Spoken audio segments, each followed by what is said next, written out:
Isaiah Neyor is 6'4 plus, 220. Looks very physically impressive, in good shape. Looks like not DK Metcalf, but DK Metcalf light, diet DK Metcalf. Diet DK. And he talked. They brought him in like to talk to the media, so clearly they're proud of him. They're hopeful. They let him talk to the media. Yes, they did. I don't know that any other undrafted free agent did. So this is their guy. This is their guy. And what was interesting, he got to participate in 7-on-7s because he didn't get drafted. And the other guy who was out there that everyone knew was Tariq Owens. So Terrell Owens' kid, who's entering his second year on the team, got a bunch of reps, and so did Neyor. And they gave Owens a target deep down the left sideline. He didn't have any separation. The pass got intercepted by the safety. He didn't go up and get it. Not his fault, but he didn't make a play. About 10 minutes later, they go to Neyor on the right side. He's in the slot. He runs a fade up the right sideline. He dusts whatever corner was covering him. The pass is a little out in front, but he accelerates, extends, catches the ball with his fingertips, touchdown. Does that mean he's going to be an NFL player? Absolutely freaking not. But so far, so good. He passed the first hurdle. He's very intriguing. Isaiah Neyor. Now, this is your ex. You want to talk about an ex? Seriously. Yeah. The physical traits, I mean, we be here all day. Through the roof, man. What you want? 11-foot broad jump, 4'4", 40, 38-inch vert, 10-inch hands, 6'4", 220, 1.5, 110-yard split, which is faster than Jordan Watkins, who's almost a foot shorter than him. Like, I'm exaggerating, of course, but the only thing is the consistency and the medical, right? He got hurt, didn't really play at Texas, transferred out of Wyoming to Texas, didn't really have anything going on at Texas, commits to Nebraska, and does well there. Can he put it all together? That's one of my biggest things. Can he be consistent? Because he never has. Right. His entire career was all over the place. So, right. But he's a nice project, dude. And I'm just looking at it. His athletic profile, his testing, who it would compare to, popped in my head, and I looked it up, and it's pretty similar. Can you imagine who Kyle Shanahan, if he's looking at Isaiah Neyor and saying, man, if we really knock this out of the park, he could be this? AJ? Julio. No. Let me just compare. I mean, Julio's one of the greatest wide receivers of all time and was great his entire time in college. I'm not saying he's Julio Jones because he may never even play in the NFL, but Julio ran a 4.42 at 220 pounds, 6'2", and he's 6'3". Call him 6'3". Neyor is 6'4", 218, ran a 4.4 flat, 38-inch vertical. Julio had a 38.5-inch vertical. Julio had 34-inch arms. Neyor has 34 and 3/8-inch arms. It's a nice little ball of clay, to use a dehumanizing metaphor. I hate that. Sorry. But you know what I'm saying? It's the same. It's a similar athletic frame. Similar athlete. Not the same wide receiver, but a nice project. Not the same player, but I see what you're doing. I see what you're doing there. I understand. For me, I thought you were going to say something along the lines of like maybe an AJ Brown, little bit of a longer athlete, 6'3", faster than AJ. He's faster than him. Yeah. Rare blend of size and speed. Yeah, I just don't want them to bastardize his skill set. If they're going to put him at X, let him be a true X. Just don't use him to run as a runoff route runner, as a runoff guy, where you're just trying to clear guys under him. Actually give him a role. The thing about it is that in order for Isaiah to actually get a role on this team is that Jacob Cowan's going to have to go, right? Somebody's going to have to go in order for him to stay on this team.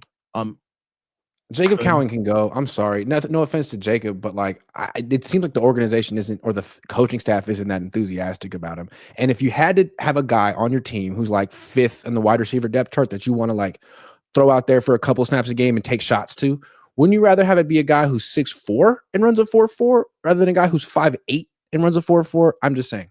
Oh no, it's 100% correct. There was the meeting with Clint Kubiak when I believe Jacob Cowan came up and they were talking about how the guys were progressing over the offseason. And Clint Kubiak was overly like positive about Jacob Cowan. Like, oh, he's had a great camp. You know, he's had a great offseason. He's really put himself in a position to make some moves. And that's pretty much what coaches do when they know they're about to cut your ass and there's nothing you can do. I'm just being honest. Like when they know there's nothing you can do, let me praise you as much as I can right now in the very beginning when you really believe that there's a shot, because 9 times out of 10, you're not going to make it. But we need to start the culpable deniability now. So when I lay the hammer on you, you can't say that I didn't have a shot. You're going to get all the shots. It wasn't even that nice though. Like, here, let me read the quote. So someone asked, you mentioned Jacob. He seemed mostly restricted to special teams last year. Is the plan this year to get him more involved in the offense and the passing game? Like, duh. And he's like, yeah, we'll get Jake as much as he says, yeah, we'll get Jake as much involved as he shows his growth and development and what kind of camp he has. Like, very defensive. And that's been their attitude when asked about Jacob Cowing since they drafted him. Just last week, freaking Lynch went on. John Lynch went on with Chris Sims and explained that like they wanted to trade the pick, and then they decided to take him with like 2 seconds left on the clock, and there was another linebacker, and they had to have like a freaking draft. I mean a vote. So yeah, it doesn't sound great for Jacob Cowing. Yeah, the writing's on the wall. And a kid like Isaiah Neyor, I mean not Neyor, but Isaiah Neyor, I got to be honest. We said it's the league. It's a meritocracy. What he shows just from the metrics is enough to give him a shot. I don't think Jacob Cowing has much time here. Prize Picks is sponsoring the Cohn Zone this year. Prize Picks is the leader in daily fantasy and the best place to win cash while watching sports. And the best part about the app is it's really easy to use. To create a lineup, all you have to do is pick more or less on a few players' stats. I'm a Niners guy. So, when I'm doing Prize Picks, I'm looking, the last couple of years, I'm looking at Deebo Samuel because I know Deebo Samuel better than Deebo Samuel knows Deebo Samuel. So if it's like drops, I'm taking more. Or if it's like punches thrown towards his long snapper on the sideline during the fourth quarter of a game, the 49ers will go on to win.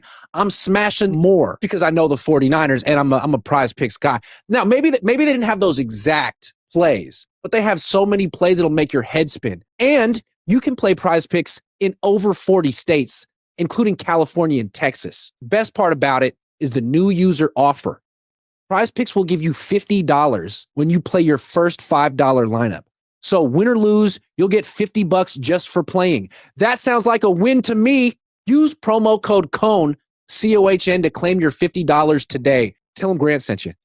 What I want to say is, if in case Jacob's watching or his family or his agent, I actually like Jacob Cowing as a receiver. I thought when he got opportunities, he came through.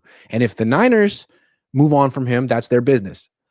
They better trade him and get something for him because I think he has a future in the league and he can, like, you send him to the Chargers and he gets to play with Justin Herbert. He could have a really nice T.Y. Hilton-esque type of a career. I don't think he's necessarily a great fit with Purdy because they're both smaller. And I think Purdy likes big receivers like Kittle and Jennings. I mean, that's what he had in college, and I think he can see them better. So I don't know. If we're really gonna have the Jacob Cowing conversation, if we're doing the speaking to Jacob through the show right now, we are. All right, then let's do this. Jacob, this is what is the truth. The truth is that you got drafted as a backup plan for a guy that we all thought got reached on and saw. Yeah, Jacob, you know this. We know this. All right. What we also know is that, Jacob, you were not given a full slate of reps and opportunities at the time of during the rookie season when there was opportunities for rookies to play all throughout the roster, specifically because the player was ahead of you was a first round pick. And that if you showed any type of production being a rookie on this offense while Ricky Pearsall was trying to get healthy, it would have been very hard to sit you down and start Ricky. So a lot of your career or a lot of your rookie season, there was like a governor. There were some things held back because of politics. But that's the league, baby. You got paid. So you got to respond. I know you did good over the offseason, but just know they coming for your neck, baby. Jake, they're coming. You got to defend yourself. I thought Jacob Cowing was really good in preseason last year. Dude. He had the nice long touchdown. I think he runs a nice stutter go. I think he's dangerous on a jet sweep. I hope he gets an opportunity to show something because he really hasn't gotten an opportunity. And when he has, I felt like he's mostly come through. He's a terrible punt returner. Awful. Yo, when he gets like little opportunities, you see the production pop off the field. He's electric. Explosive. Yeah, He's very explosive, and you Yeah. see it. And a lot of it is what they did. They did the same thing to Jordan Mason. Remember 2 years ago when it was like Jordan Mason needs to get the ball. He Come on, clearly he's needs clearly to get the ball. explosive. He's Yeah, like clearly earned it. Come getting on. the ball. He's like Yeah. running the ball 5 yards a clip. When are you Yeah. going to play Jordan Mason? Yeah, he's And probably having can him handle a little bit more on his plate. Come on. yeah, it's just like, Yeah. man, we can't run the ball. And Jordan Mason gets the ball with like 5 carries left in the game. He ends off the game with like 30 yards. And it's like, well, you want to maybe want to look at this Mason kid? Make this your best season yet with nutritious 2-minute meals from Factor. Eating well has never been this easy. Just heat up and enjoy, giving you more time to do what you want. Get outside instead of prepping and cooking indoors. Factor meals arrive fresh and ready to eat, perfect for any active lifestyle. With 45 weekly menu options, you can pick gourmet meals that fit your goals.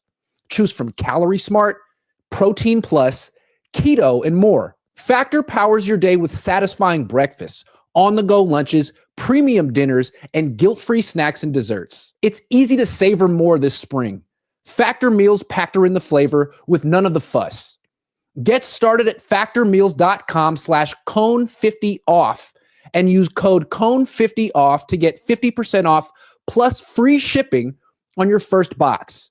That's Cohn50off at factormeals.com/Cohn50off for 50% off plus free shipping. Yeah. And when they played him, he still played because of like circumstance, because Christian could not play. But they would have been more than happy just burying him and having him as a backup. Jacob, they're going to do it to you. You're a good player. Don't let them do this to you. Would the offense have been better or worse last year if they had given 50% of Debo's targets to Cowan? Better. You know, those gadget plays. Come on, that is the frustrating part about watching this offense, because at least on defense, there's nobody that you're asking why are they not playing. There's nobody on defense that you're saying, man, this guy really needs a shot. You know what I'm saying? Like at the time, even when Devondre Campbell was on the team, we wanted to see D winners. That was something that slowly but surely came into fruition. It happened, right? Yeah. And we all understood it. That doesn't happen on offense. On offense, we clearly see guys that should get a shot, guys that should get more reps, but it's not in the plans of what Kyle wants to do or who he's donned at starters. And a lot of that gets in the way. Jacob Cowing is another example of it.